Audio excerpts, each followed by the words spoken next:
जूनागढ़ गांव में 8 बजने को थे और हर शाम की तरह आज भी चारों ओर घंटे की आवाज गूंज रही थी।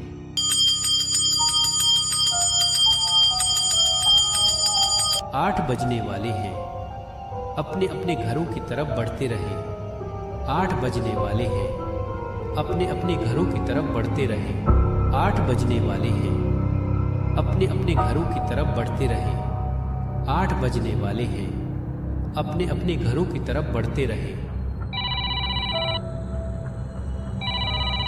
हेलो जी ठाकुर साहब। रामू, 8 बजने वाले हैं। सब लोग घर गए या नहीं?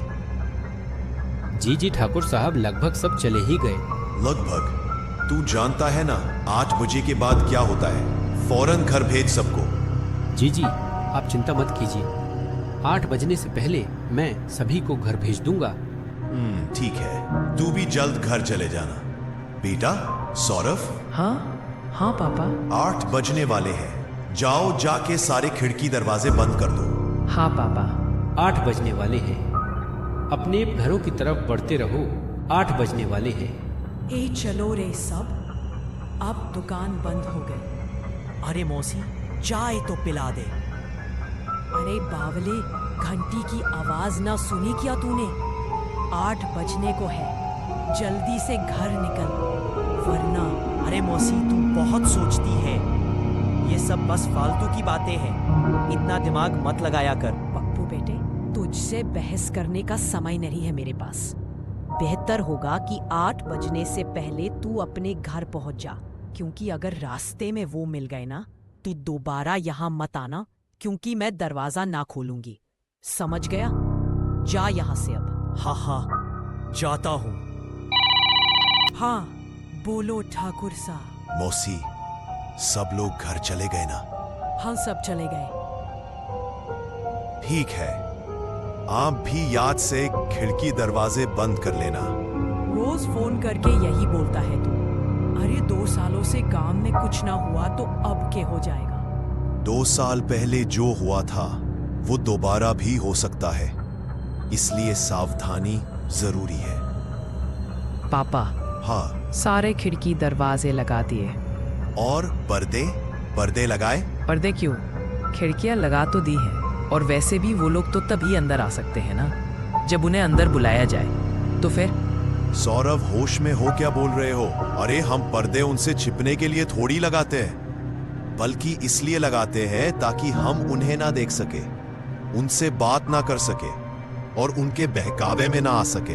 ऐसी गलती बहुत से लोगों ने की थी। उनके साथ क्या हुआ ये पूरा गांव जानता है, इसीलिए अच्छा होगा कि हम वो गलतियां ना दोहराए। पापा, क्या मम्मी के साथ भी ऐसा ही कुछ हुआ था? क्या वो भी? 8 बज गए, जाओ जल्दी से जाकर पर्दे लगा दो, वो लोग अब आते ही होंगे। तू ठाकुर शाह की बात मानकर सौरभ खिड़कियों पर पर्दे लगाने के लिए चला गया, पर अभी वो पर्दे लगा ही रहा था कि उसने ऐसा कुछ देखा जिससे उसके होश उड़ गए।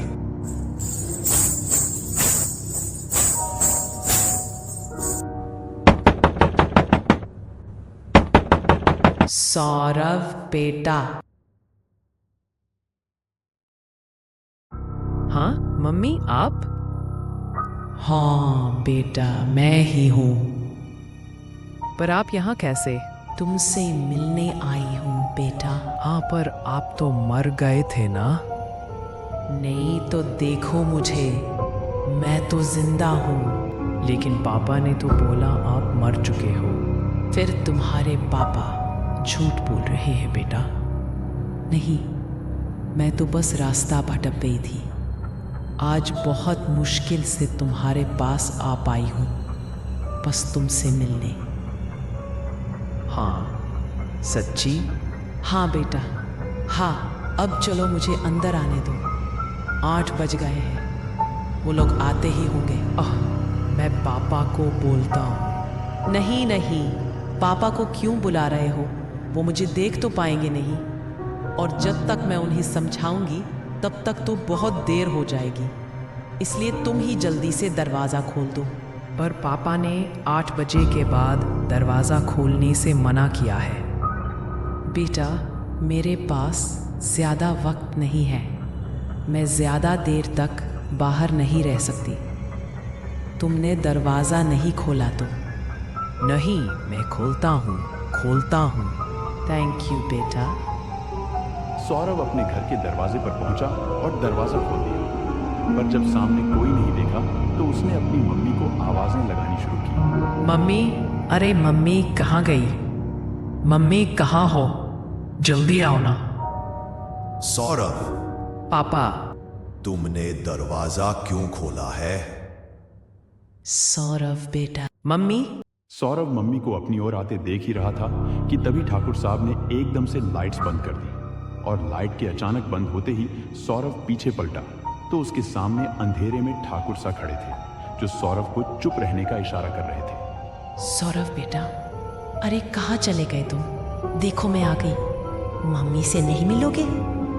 सौरभ रागिनी सौरभ को आवाज लगा रही थी, पर वो वहां था ही नहीं, क्योंकि ठाकुर शाह ने उसे बगल वाले कमरे में छिपाकर दरवाजा बंद कर दिया था। पापा, बाहर मम्मी थी और शांत हो जा। और पापा, उन्होंने बोला वो जिंदा है और सौरभ बेटा, तुम अंदर हो ना?